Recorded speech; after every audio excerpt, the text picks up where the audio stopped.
partially detached retina from getting hit in the eye. And I heard about another guy who had a scratched cornea. And it was just interesting because I didn't even think about eyewear before that point. You could have a polycarbonate lens that's going to be fine in an impact, right? And you'll see this on a lot of websites too, which is hard to see, where it'll say our lenses meet this standard. Doesn't matter if your lenses meet that standard. It's the lenses and frame as a package to actually be safety rated eyewear.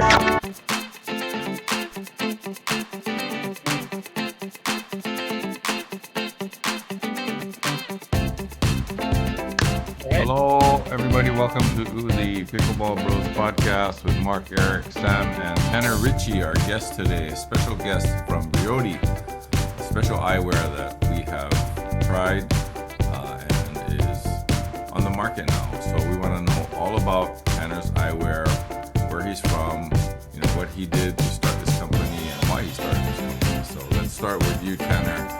A little bit about yourself. How did you get into pickleball, and how did you come up with the idea for the Brioti eyewear? Yeah, absolutely. So I started playing pickleball in 2022. I went to like an intro class with my parents actually. So I can't remember if it was a 1 or 2 day seminar, but we basically went, learned the rules, played a bit, and we all fell in love. So my parents play to this day. I play with them sometimes too. Not long after I started playing, though, I actually met someone who had at our local club, and we're in a small area right up in North Idaho, but I met someone at my local club who had a partially detached retina from getting hit in the eye. And I heard about another guy who had a scratched cornea, and it was just interesting because I didn't even think about eyewear before that point, but I was like, oh, I should put some eyewear on my face. So I tried some different brands of eyewear, tried some stuff, and I wasn't really impressed with what was out there. I get really hot in the face when I play, so everything was fogging on me.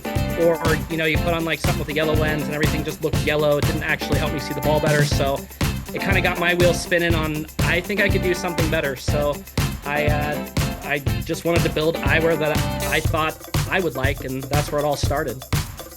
Okay, great. So your eyewear is very, technically very high in that atmosphere or that level.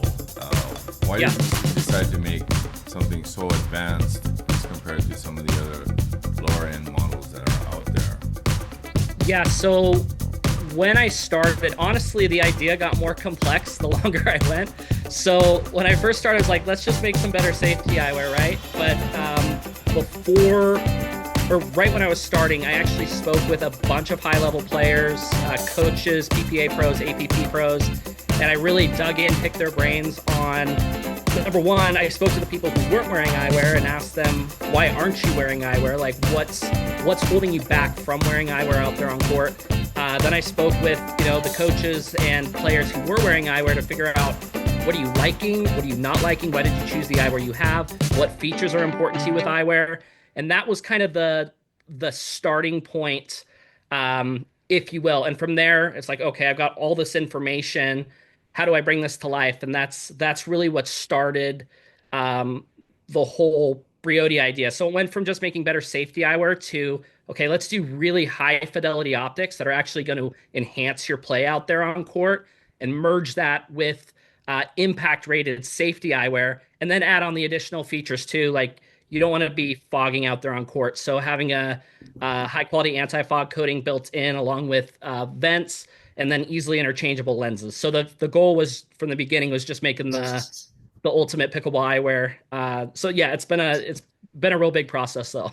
So I noticed on your eyewear, the texture on the outside of the lens and the inside of the lens is a little bit different. I mean, what have you done here? It's the first time I've ever seen such a thing. Yeah, so something that's interesting, and I don't know why this is, but you'll see a lot of brands that say their glasses are anti-fog. A lot of them, I hate to say it, they're not anti-fog. So the inside of our lens is a hydrophilic Vaporid anti-fog coating. So what that means is, so I'll go back. So the exterior of our lens is hydrophobic, and what that means is if you get sweat drips from your hair or whatever onto the lens, the water beads up and it rolls off. With a hydrophilic coating, it does the exact opposite thing. So hydrophilic actually absorbs the fog molecules and spreads it across the lens so you can't see it. And for that reason, the hydrophobic, the outside of the lens feels kind of slippery. The inside of the lens feels a little sticky. Yeah. Yeah, the downside of that is it's a little harder to clean because it is sticky, but that's why we include our pickle juice spray, which just gives you the little extra help to clean the interior of that lens. Okay, so that's like a special type of liquid that will kind of like take Yeah, away so the. it's what makes it special is that it doesn't have like ammonia or anything like that in it, and it kills 99.9% of bacteria. So, uh, yep, he's got it right there. So that's what makes it special. You can use water too, or something that just gives it a little bit of moisture on the inside of the lens. Sometimes breathing on it doesn't quite give you enough. Because if you try breathing on a lens, a lot of times it doesn't I doesn't noticed fog that at all. now. So yeah, so just a little water, a little moisture, or especially the pickle juice is the best for it. Helps you get a little better clean there on the inside. Okay, so when I got the package, I was like, wow, Sam sent me like 100 eyewear because that box was so heavy, and I was so surprised. I've never had eyewear in that kind of packaging. It's like it's really big and really heavy. But then when you take out the case, it's really nice. You have the Thank nice you. pickle juice there. It's just really, really, high end. I really felt it was Well, really Mark, nice. since we're on Thank you. packaging, just show the viewers the packaging. So Yeah. it comes in a nice box, like Mark was saying, like this. As you can see, it's a very nice box. When you open the box, it looks like this. So it's a very high-end product. I have a lot of eyeglasses, Oakleys, and a lot of stuff. And your pickleball juice is right here. Then inside of this, there's another box where the eyeglasses is right here. You guys can see that. And when you open this, on that, and there's a case. There's a nice neoprene case, and inside the case, it's like this. Right. There's They get a lot of stuff. So what was the there's a idea behind of so Yeah, I just that's so wanted to that's know our what the concept was to get, make a nice big box with a lot of nice stuff in it. yeah. So I just wanted it to be a real experience for like opening experience for players. Number one, I wanted stuff to be super high quality off the bat, and part of that too in the box and how we did it. Like that case is custom made and custom molded for our glasses. So wanted the foam just to be a very specific way. Wanted it to clip to your bag. Wanted it to be a really nice hard EVA case. There's a lot of EVA cases that are super squishy, so you squeeze them and they'll kind of collapse on themselves. And whether you're going to have it on the outside of your bag or inside your bag, I just didn't want the components to get squished. And then on top of that, I put a lot of thought into everything that's included. So we've got a really high quality microfiber cloth right there. And then we've got, yep, that's our microfiber pouch as well. And yep, and then we've got our XL nose pads. So that's something we actually added last year, early in the year. So that way, when you get a pair of Focus, you get both the standard size nose pad and the large nose pad. And then the head strap is actually an add-on. So that doesn't come with every order, but you can add on a head strap if you want. Most people don't feel like they need a head strap, but some people like a really snug fit when they play. So Nice. yeah, Very nice. Okay, yeah, yeah, and it's then the an lenses are experience when you open the box. It's an experience. exactly, It's, exactly. it's the That was the goal. unboxing. And then also, so we've also done it in such a way that our glasses are actually packed per order. So that way you're not getting stuck with, three lenses that you may not use. There's a lot of people who only play pickleball indoor or exclusively play outdoor. And everybody's eyes are a little different. So everybody doesn't necessarily need every tint. So we wanted to keep it economical for players too. If you just want a clear lens, it's going to be less of an investment than if you were to buy all three lenses. So really wanted it to be customizable for you as a player. Okay. so the package you sent us has three lenses. Correct. Yep. So we have this mirror lens. I got the blue one. Yep. Any particular characteristics with the blue tinting? Yeah, so it's not blue tinting. What that is that's a blue mirror coating on the front of the Mhm. lens, and that's Okay. our Augment 4D shade lens. So it's a color boosting sun lens. It's focused on offering a natural ball pop while keeping a natural view, right? So adding contrast to the court and the ball, but not skewing your entire vision to a specific color. Like certain lenses will kind of make everything feel overly blue or something. We just like to make the colors more vibrant, but keep things natural. Okay, Okay. nice. So it's kind of like Oakley's iridium type coating, that they Similar, use. but it's Similar? not a coat. So the mirror is a coating, right? That's on Hmm. the outside, and depending on the Yeah. mirror color, it does actually change. Like if you were to do a pink mirror or a green mirror, that is going to change the effects. So we did go with Yeah. that blue mirror. It's actually tuned for that lens. Yeah. Um, but that's not really where the tech's coming from. The color boosting tech is actually built into the lens through optical dyes. They're like very narrow band optical dyes, which cut out frequencies of light between color crossovers, and that's what adds the vibrancy uh, to the ball and to the court. And I like your vent hose that you put on top here. If you can Yeah, see the vent hose You all can on open and top close them for too. fogging. exactly. And the Yeah. anti-fog coating does a lot of the heavy lifting with fogging, but if you're a heavy fogger like myself, sometimes you need to open those vents to get that extra airflow, you know. And this is another one that you sent us. This has Yes. like a little transition type characteristics. If you can see, like from the camera, it kind of, have a white background. You can see that it's kind of like tinted a little bit. Yep, that's our Augment 4D Boost lens. So that one's focused on well-lit indoor facilities. Yeah. Or at night. I even have some higher level players who prefer to use that during the day. It just depends on what your tolerance is for brightness and sun. It is still UV protective.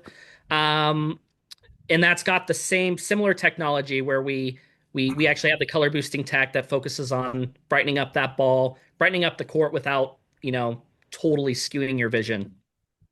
And I noticed all your lenses have this etching Yep, on the corner.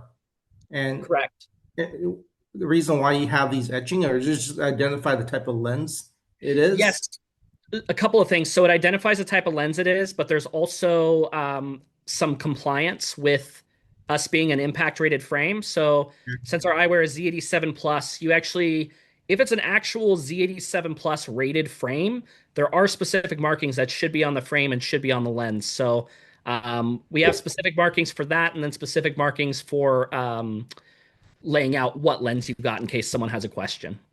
All right. Yeah. Eric, you have anything to ask Tanner?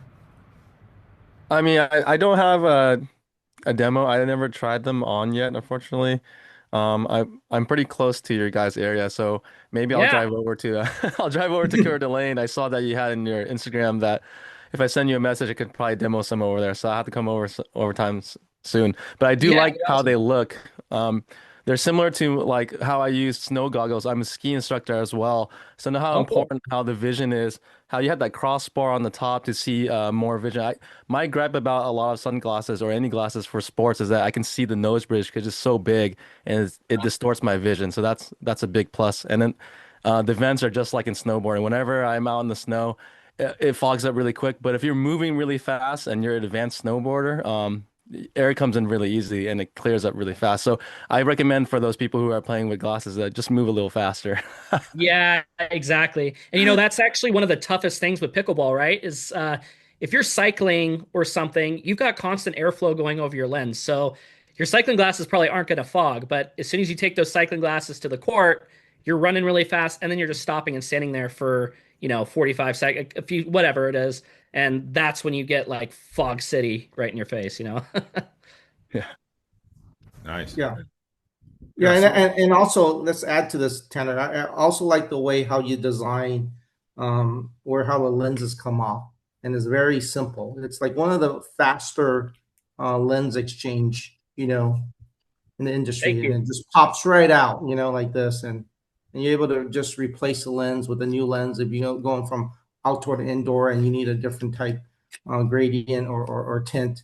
You're able to do it very quickly and pop it in. And it's very sturdy after you pop it in, and you're It is. done, Yep. right? So it's done. It's all clicked back already, and yeah, and yeah, I have a pair of Oakleys here, and it takes it's the jawbreakers. These are like I used these before, and these are kind of like the Okay. benchmark, and they come off like this. So Oh, that's very interesting. similar, the Yeah. jawbreakers, right? Very similar in how you guys do it, but in a different way. But like Eric was saying, you have this middle part here with a nose bridge where it kind of blocks the field of vision for pickleball. I So see. where Yeah. yours is kind of like one piece, Right. which is good. So Yeah, and we do have a two lens coming as well, but we've done our best to keep that nose bridge small and an adjustable nose pad. That way, you're not getting that kind of bulk there in the middle where your eyes are seeing it. yeah. And Eric, I apologize. Tanner only sent us two, and I was testing one here in LA, and Mark got the other Yeah. one from Japan. So I I'll apologize. send these to you, Yeah. Eric, and you can try them when you're Yeah. back in Japan. It's fine. Okay, right Either on. way, or I can get you a pair in Seattle too. I didn't realize I would have gotten Yeah. you one too. So on the Pickleball Bros podcast, we like to talk about spicy issues and stuff. So like marketing wise, okay, so it's a big market out there, obviously, but there's a lot of competition. So Yeah. I kind of equate your pricing kind of close to Oakley's, $200 eyewear, and I have Oakley's for pickleball, low light. I think it's called low light corridors, and I paid like 200 something for it, and that's the best they had at the time, but it's not made for pickleball. I mean, the nose piece comes off, and it gets oily, and it's really delicate after but yours is like really strong. I mean, what is your marketing strategy towards these other brands in your same price range? You know, I really try to just focus on what we're doing specifically. So, we have a lot of. I don't really think about competing against them. I really think more about just sharing what we have. That's great for players. So we've got a lot of advocates, and we do different types of online marketing, and that's kind of what we're focused on. But really, boots on the ground marketing is really my favorite. Just one player at a club getting a pair. Usually if they love it, which is awesome, then kind of the word starts to spread. And since we are a small and self-funded brand, that's kind of been the best way for us to grow, because we don't quite have the the deep pockets of some brands to be able to compete. So we're just really focused on making an awesome product, and letting people hopefully love it and share it with other people. So kind of like the Apple iPhone strategy, where people will talk about this if they love it, right? Exactly. Yeah, that's the goal. Okay, nice. Yeah, I think I think Mark, you and I got to use this product, and I use Oakley for the last 20, 30 years, and the quality of your product is up there with Oakley, and some of the best glasses that are out there, and even more so, like how you did your coating from the interior with exterior with anti-fog coating. Oakley doesn't have that. You have that. Right. And plus, just picking it up when I first opened the box, and I told Mark, this is a really, really high quality product. And all the products that we were sent, you guys came up first, being the best product, having the highest quality, and also I don't think we talked about it, how clear and how clear and precise when you look through the lenses, how sharp those objects are. Some of the lesser brands, when you look through them, you're looking through a haze or a fog. But yours, when I put it on, automatically it's crystal sharp. Yeah. And people don't know that until you put it on. And that's one of the hardest things too, is like it's really easy. Like anybody selling glasses says high clarity lens, right? So it's really hard to like show what the difference is until someone just puts it on their face. So we offer players, a 30-day return policy, so they can actually, because I know we're not inexpensive, right? So I really like people to be able to try them on, actually go play on court, go sweat in them, make sure you like them, and make a decision from there, because I stand behind the product, and I want you to experience that difference in clarity, because it just doesn't come through when you're typing it out on a website. It's just, it doesn't. Yeah. Yeah, I don't And I'm think really happy any to hear other that's been your eyewear experience. has that policy or that philosophy. I'm not sure, but I really doubt that, some other companies do things the way you do. Excuse It's me. pretty rare, and it is a lot of times it is just other brands I think allow you to try them on just kind of in your house, and then if you don't like them, you got to return them. They got to be pristine.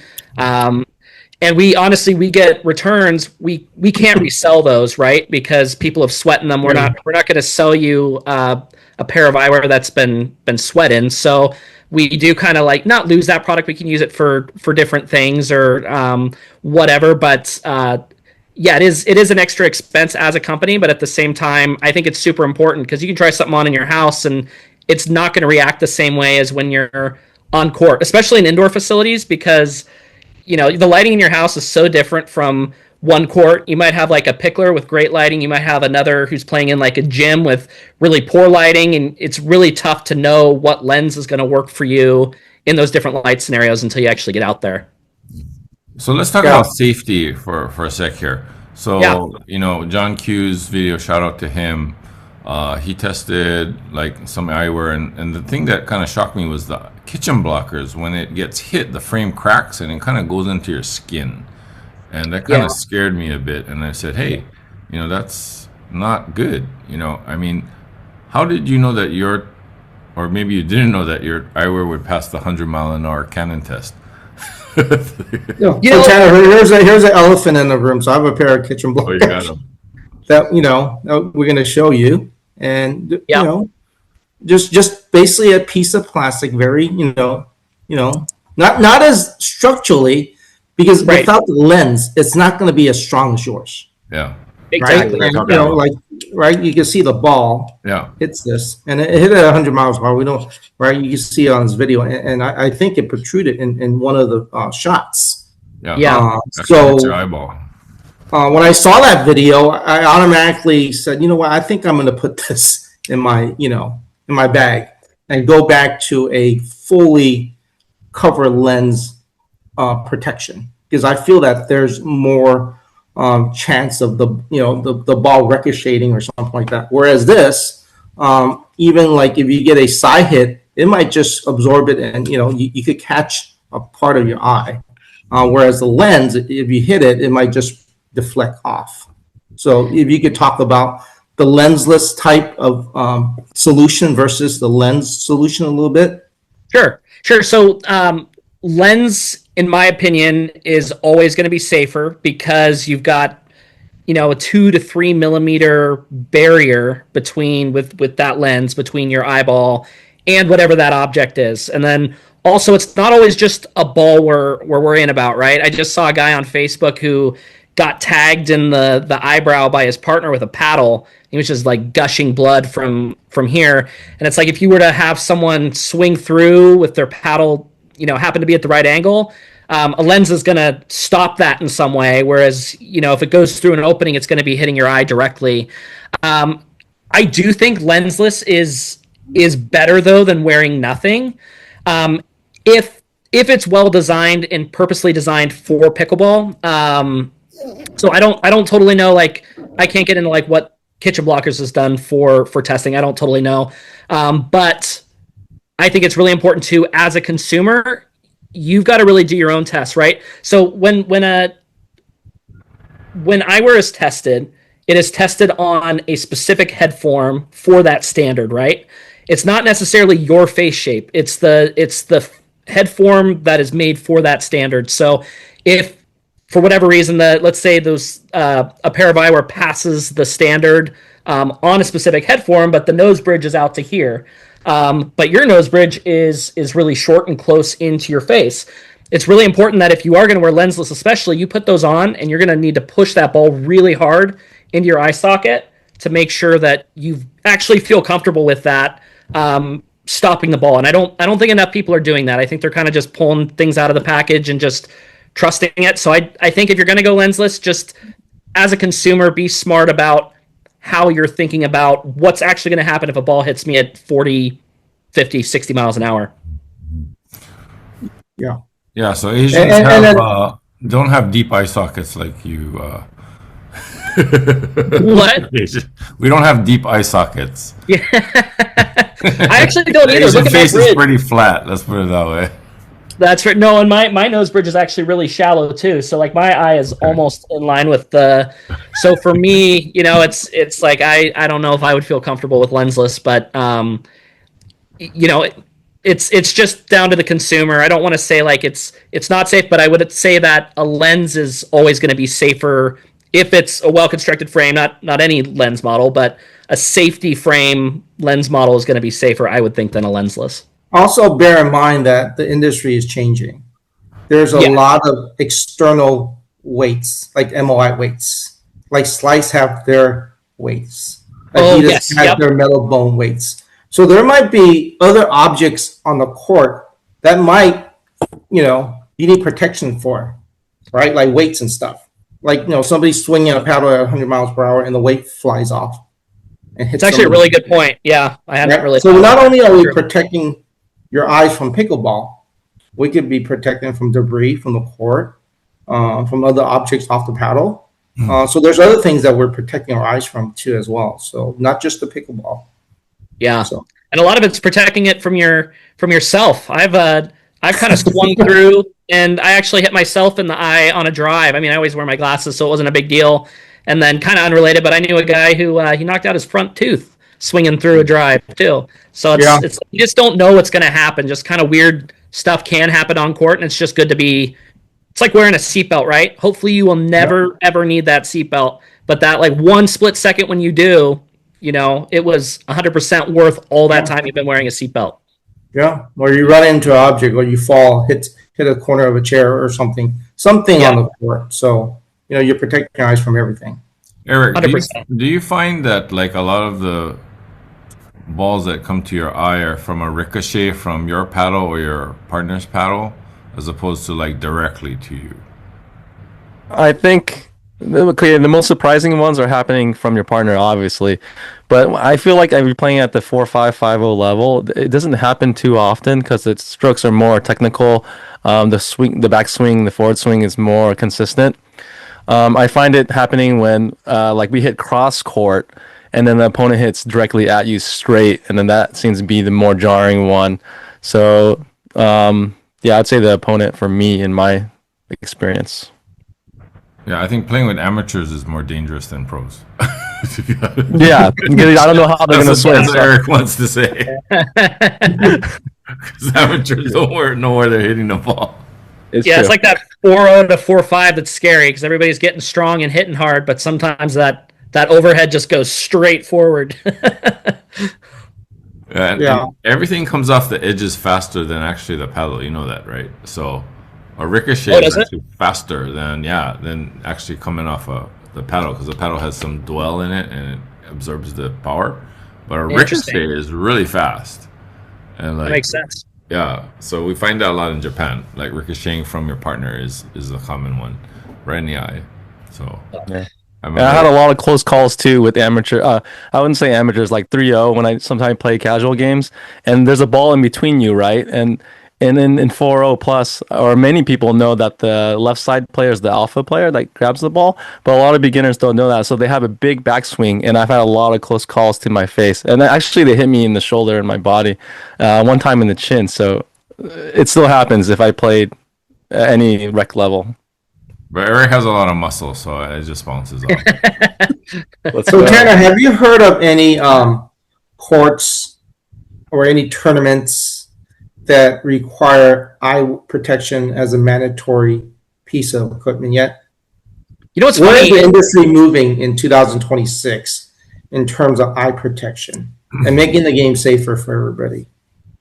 Yeah, so actually what's funny is a local tournament here in Coeur d'Alene this summer, is making eye protection mandatory. So I don't think they're I don't think they're requiring like a certain level of safety at this point, but you have to have some sort of eyewear or something on your face, which I think is I think that's a step in the right direction for sure. So I do think, the word about eyewear is getting out more. Eye injuries is getting out more. The number of people reaching out to me has grown a lot, with people saying, I didn't really think I needed it before, and this scary thing happened, and now I'm definitely interested in your product.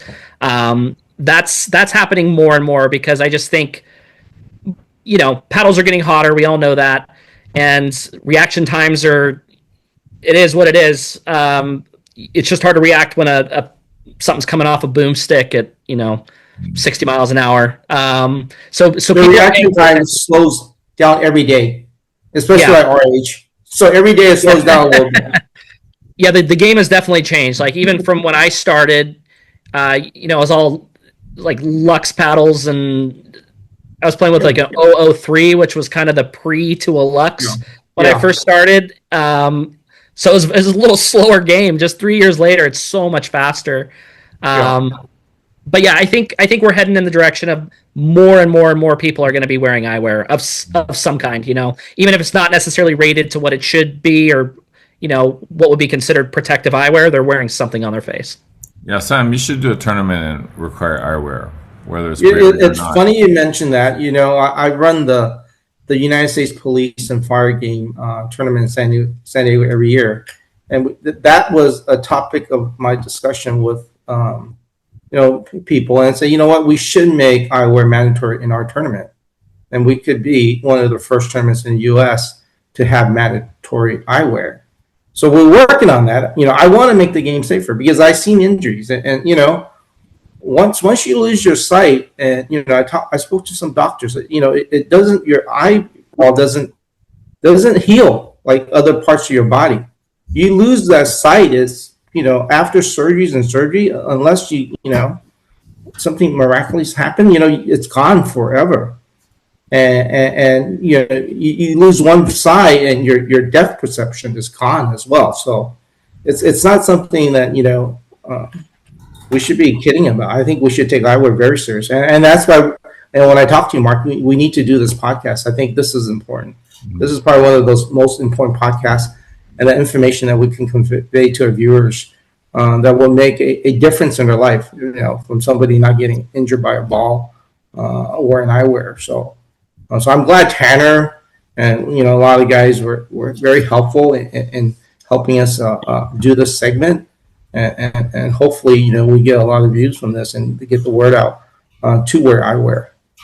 Tanner, can we ask you about what's to come for Brioti, new models? What's the next step? I mean, you have such a complete package already. I mean, are you going to one-up it again, or what's going to happen? Can we get that preview?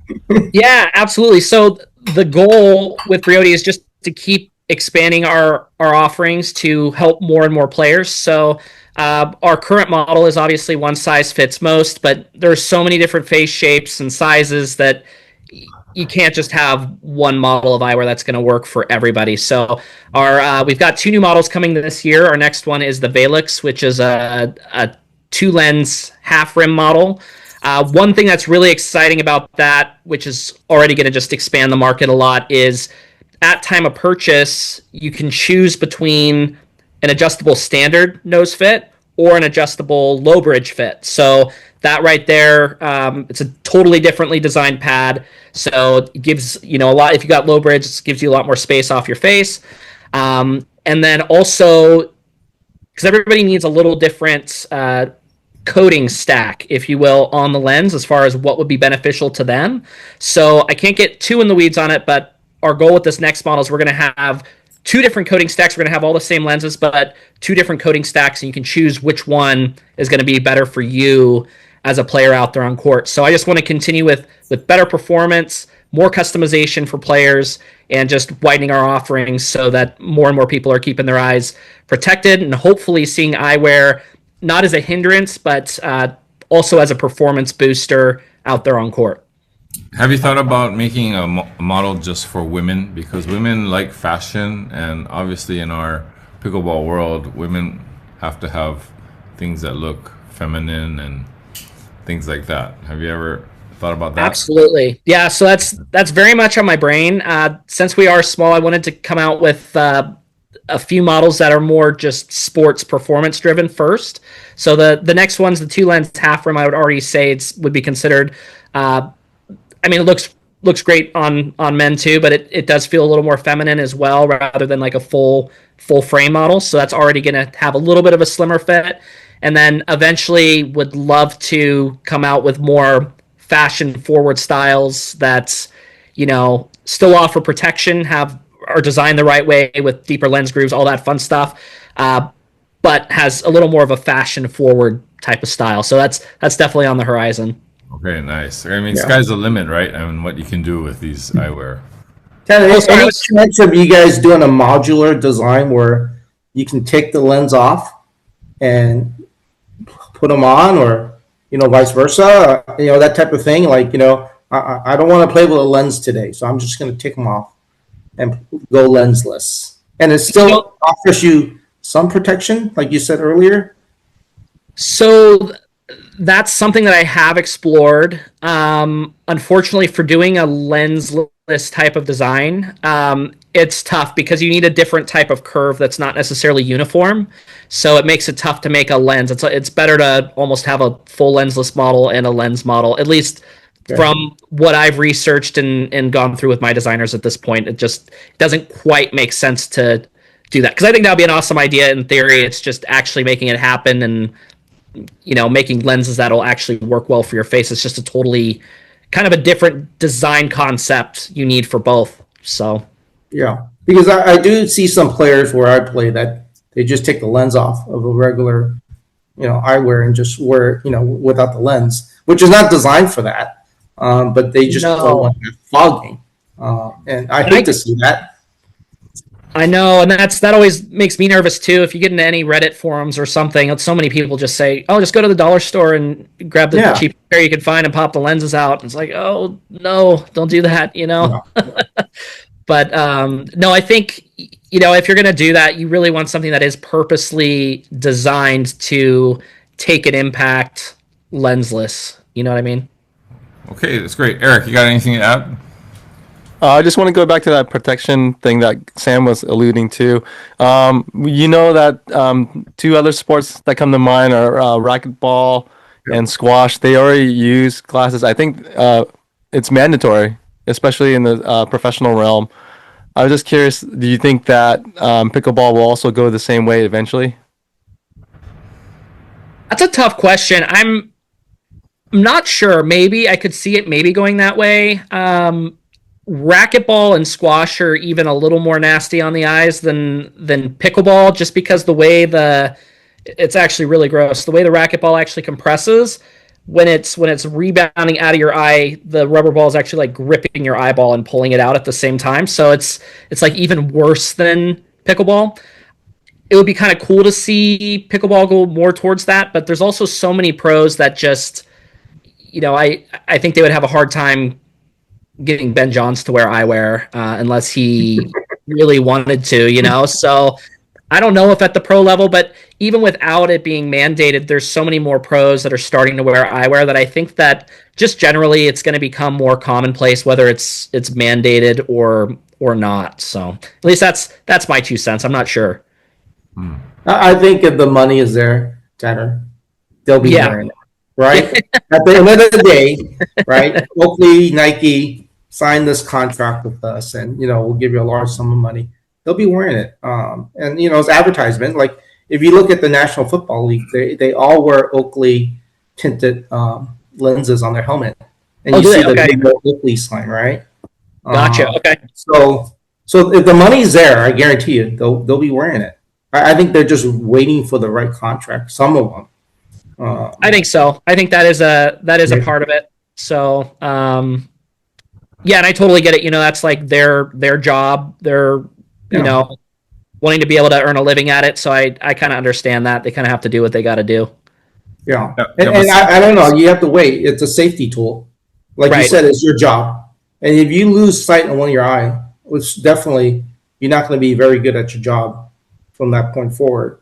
So how much do you have to wait that? Do I want to play for another 10 years in the circuit, and have both vision or risk ruining my career by not wearing eyewear? Right. Yeah, I think it's like evolution of safety. Like, remember cars, we used to have seat belts that just went around their waist, didn't have that side thing. Yeah, that's right. Then we had airbags, and then now we have multiple airbags, and now we have cameras, and we have, sensors that stop the car.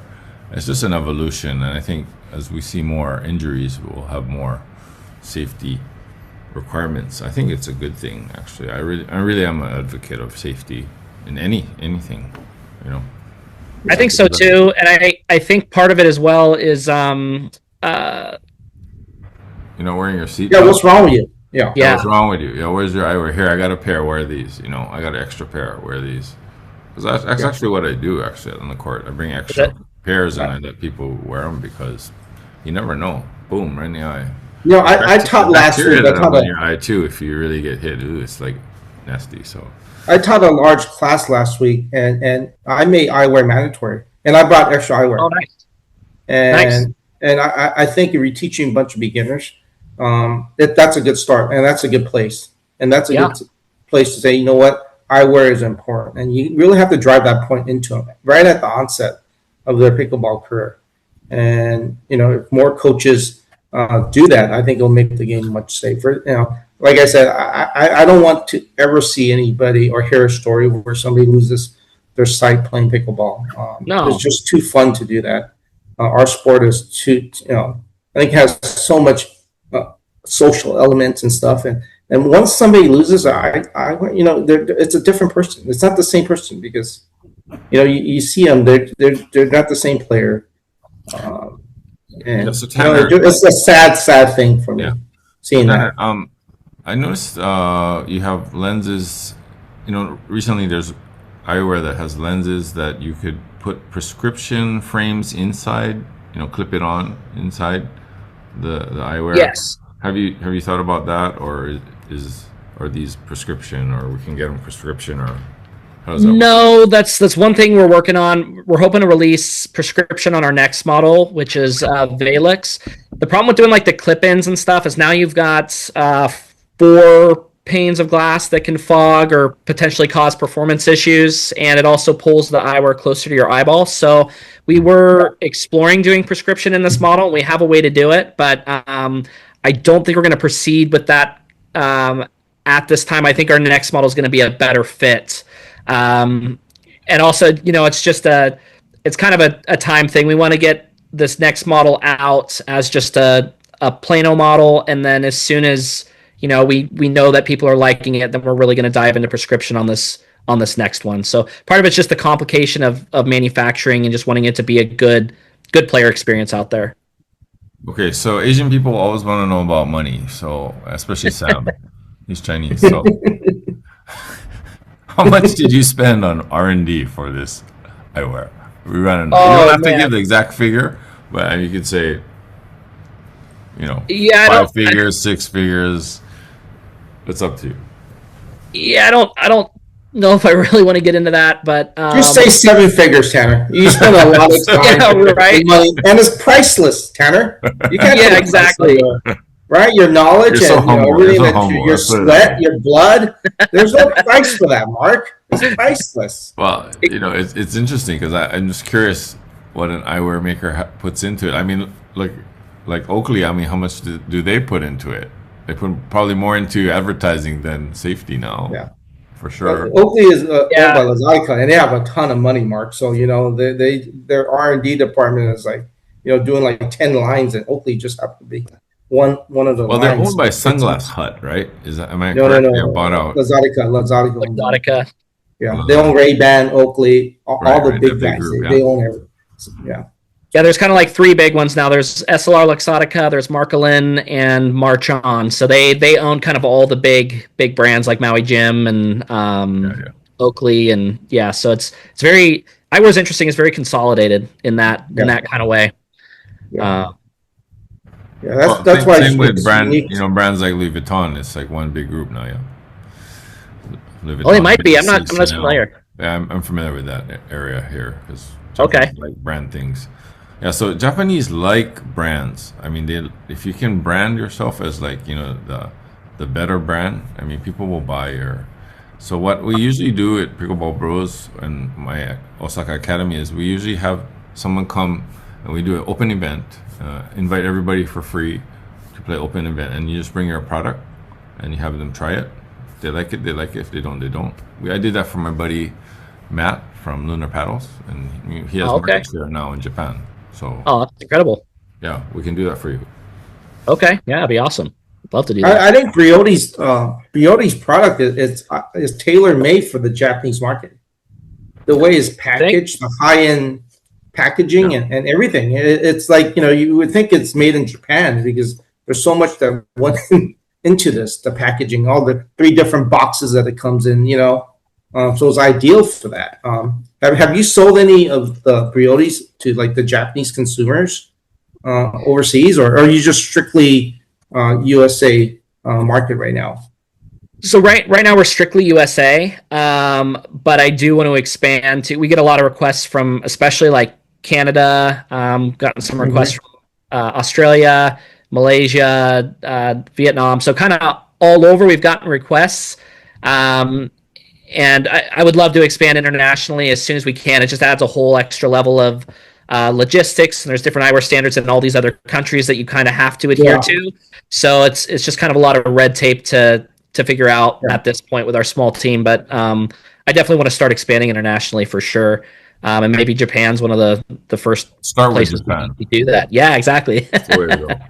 Yeah. Well, Mark in Japan. He was in Vietnam wearing your stuff. He was in Thailand. He was in Malaysia. He was all over the place last month. That's why we couldn't do this pod much sooner. He was, he was working as a commentator in Malaysia doing the APP.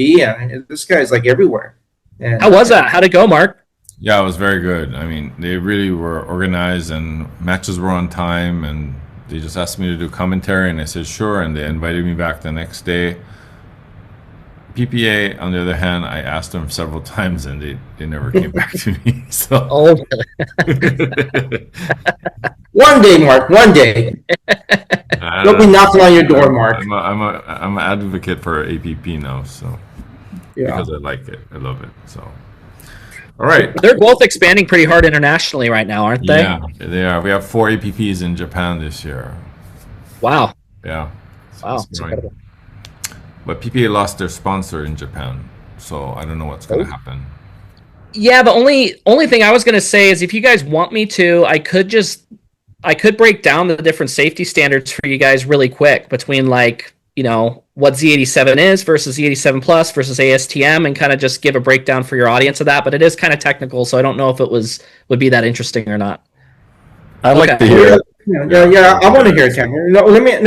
Let's start this segment or this sub segment, Tanner. Like there's a lot of fake paddles that's going on in the country, right? From Temu, AliExpress, and with that, there's a lot of eyewear that are also fake. You could get some fake Oakleys, you get a fake Ray-Bans. So there's a lot of fakes that are out there, and people are buying those and using those, right? So what differentiates your brand between those fakes? The production process, the material procurement process. Obviously, the material is going to be different, right? Because they're making it for $2-3 a piece, and yours is much more. Sure. So I guess the best thing for me to do is just kind of what's hard is the eyewear standards are kind of the wild, wild west in a sense, right? So there's these different eyewear standards, safety eyewear standards that, your eyewear should probably meet if you want to wear it for actual protection out there on court. So I don't know if this exactly answers your question, Sam, but I can kind of just like walk through what those different standards are and what's kind of like required at the different levels, if that's okay. So, sure. Yeah. So I'll start just from the bottom and move up. So just to import, I'm going to talk about US because that's what I understand the best at this point. But just to import eyewear into the United States, this is any form of eyewear. This is the cheapest gas station glasses, whatever. Yeah. There is this FDA because it's eyewear is considered a medical device. So there's FDA regulations and compliance that has to happen. That FDA compliance is a drop ball test onto a lens. So that is purely the lens. This is not the lens and frame as a package. So there's a 1/4-inch steel ball. It's dropped from a height. Like this. What? Kind of like this. Yeah, exactly. So it's but not in the frame. It's purely the lens, not in the frame. Okay. So it's a 1/4 inch steel ball that's dropped from a height of 50 inches, and that lens can't crack, right? So as long as that happens, that eyewear can be, there's other things too, but from a impact standard, that's the minimum in order to be able to import. Now, the problem with that is that, number one, that's a very small impact, and number two, that is only looking at the lens specifically. So you'll see on some websites that they'll say like impacts up to Z80.3. Z80.3 is more of an optical standard than it is an impact standard of any kind. The impact standard they use for Z80.3 is purely that FDA drop ball from 50 inches with that 1/4 inch steel BB. Okay, now moving up to Z87.1, which is now safety eyewear. It's not impact rated safety eyewear yet, but it is safety eyewear at Z87.1. Now you're not just looking at the lens on its own, you're looking at the lens and the frame as a package. And that's important because you could have a polycarbonate lens that's going to be fine in an impact, right? And you'll see this on a lot of websites too, which is hard to see, where it'll say our lenses meet this standard. Doesn't matter if your lenses meet that standard. It's the lenses and frame as a package to actually be safety rated eyewear. So with Z87.1, it's the frame and lens as a package. It's a 1 inch steel ball, which weighs about half a pound, dropped from a height of 50 inches. Now the lens can't crack, it can't dislodge from the frame, and parts of the frame can't like break off into your eyeball, right? So that's Z87.1. That's the only like impact test at that level. Moving up to Z87 Plus, that plus now is for impact rated eyewear. So it adds a high mass and a high velocity impact test. So for high mass, we're looking at the lens and frame as a package. It's now a 17.6 ounce, so over a pound spike that's dropped from a height of 50 inches onto the lens. The lens can't dislodge from the frame. Lens can't crack. Lens can't like break out, or excuse me, the frame can't break off into your eyeball. So that's one of the tests. And then there's also the high velocity impact test, which is a 1/4 inch steel ball shot at the eyewear at 102 miles an hour from about 8 different locations. And again, same thing, lens can't pop out, frame can't break, that kind of stuff. So that's Z87, Z87 Plus, which is more of an industrial standard. And when I was starting Brioti, Z87 Plus was the most kind of in line with the level of protection that made sense for pickleball. So that's why we went Z87 Plus. Now moving on to ASTM, which is another set of standards, and they're more focused on ball sports. So you might have heard of ASTM F803. So that's a very rigorous test, right? But it's focused more on like baseball and basketball, sports where you've got a pretty high mass ball and it's moving really fast, right? So a little bit overkill, if you will, for pickleball, and they start to get kind of dorky looking, right? They start to get really Coke bottle-y looking. So that's ASTM F803. That's great in terms of like protection if you want as well. Then ASTM created a new standard, which is ASTM F3164. And that is a specific standard for racket sports specifically. And they've got 4 sports underneath that, and you have to test for each sport individually. So they added pickleball in late 2024, I believe. But there's also squash, racquetball, and tennis. So that's racket sport specific. So for pickleball, they shoot a pickleball at the eyewear at 40 miles an hour from a range of different areas. So basically what I'm getting at here is for like actual impact rated eyewear that is actually taking impacts, I would be looking at eyewear that is either ANSI Z87 Plus, ASTM F3164, or ASTM F803. I really think those are the 3 standards that you should be looking at on eyewear. And I will say our next model, which is Velux, passed both Z87 Plus and ASTM F3164 for pickleball. So I hope that just gives like I know it's super technical, but I think it's confusing for a lot of consumers to like, oh, well, this is Z87, I'm good to go. And they don't really realize that, well, for Z87, all that happened was a a 1-inch steel ball was dropped from a height of 50 inches. If it passed that, that it's safety eyewear, but is that really like, do you trust that with your eye? So it's really up to you as a consumer to make that decision, but at least wanted to give them the overview of what is what, so you can make an informed decision. All we know is PB Core. Yeah, exactly. PB Core. Yeah. Shoot the ball at the pedal and see how it bounces off. It doesn't even have holes. It's like for baseball, actually, but. Yeah, what's the grit on this eyewear? Does it wear off? Now, let me ask you this: like, you know how PB Core is tested. USAP has a laboratory. So what eyewear? You say day. Who is this day testing? Is there a laboratory in the U.S.? Where is this at? And what's the cost? Like typical pickleball, paddle testing is upwards of like $1,500. If you want expedited, it's going to be like $4,000 or $5,000. So like for the eyewear industry, where do you guys test these eyewear? Like who gets certified, and how do I know that eyewear say that they're certified and they actually tested that eyewear?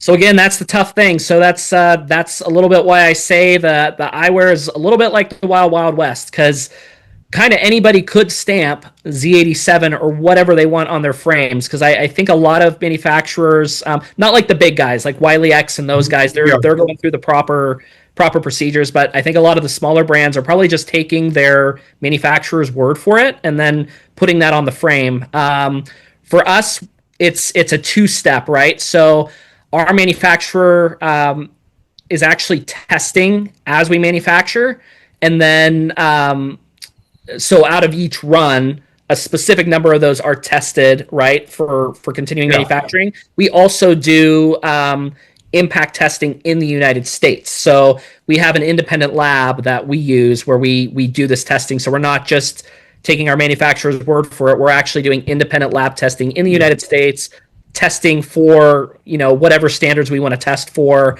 And we're super transparent about what our eyewear passes on our website too. So that way you as a consumer can look and see, oh, it's passed these tests. You can make an informed decision. And the tests are expensive. I'd say it's probably in line with what paddle testing is. A few grand, $4,000, $5,000. It's expensive. It's not cheap. I think that's probably why a lot of companies aren't going through that process. And it's complicated.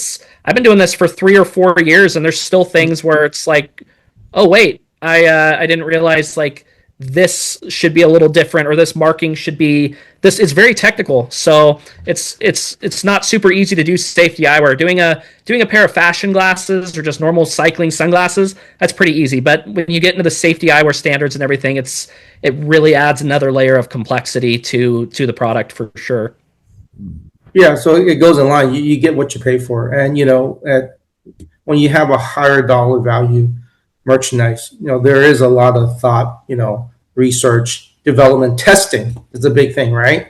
So the testing for like you go on USAP's website and you could click and see which paddles pass the test, that type of thing, right? So what eyewear, is there such a website that a consumer can just say, hey, I want to check if this passed the test, or they just said that they passed the test? So there's nothing like that. You could kind of double check.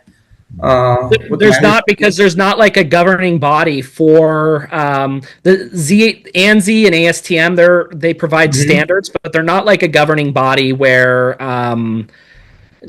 no, there's nothing like that until you get to like military spec eyewear.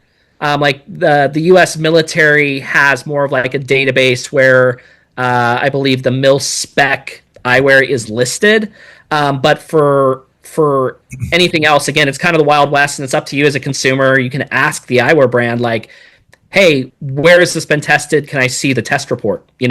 So that's kind of what you have to do as a consumer, unfortunately. Maybe you should start your own certification. That sounds like a lot of work. Well, PPA does it. They have USAP, and it's just a backyard garage to me with a little. Anyway, what's another topic? Maybe Mark, one day USA Pickleball will say, hey, you know what? This is a USA Pickleball certified eyewear. right? Yeah. Just like the paddles, they'll put their stamp on it, and you have to pay them X amount of dollars to get it certified, Well, and that's why maybe be they a become the certification governing now. body. Be the Huh? governing body for all eyewear. I don't Brioti even know if they certification. have Yeah. certification in Japan. There's this new eyewear in Japan that it rests on your face and there's no eye. What do you call this? The nose guard, Yeah, Airfly or something, right? something like that. Yeah, it's kind of popular, but I don't like it, to be honest.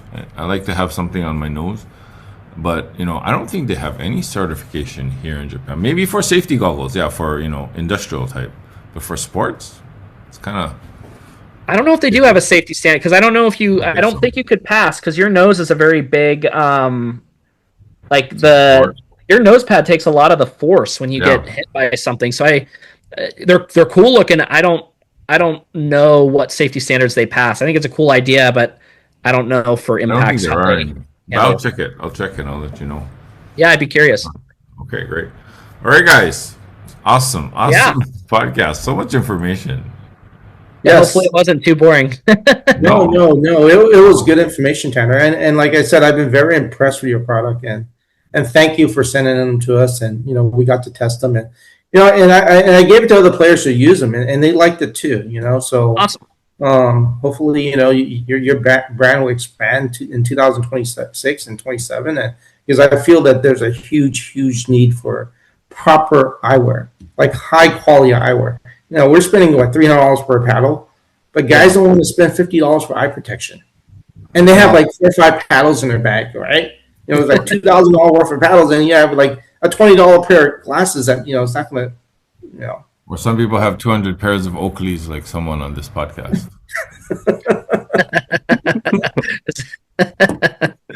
Okay. Yeah. One thing about Japan market, the reason why a lot of people use the Oakleys is because of me, because we need the low light. We need the low light. We play indoors, Yeah. so we need that low light. That I don't know. It's a pink lens, but it makes it just more brighter. I mean, so your lens here, I think.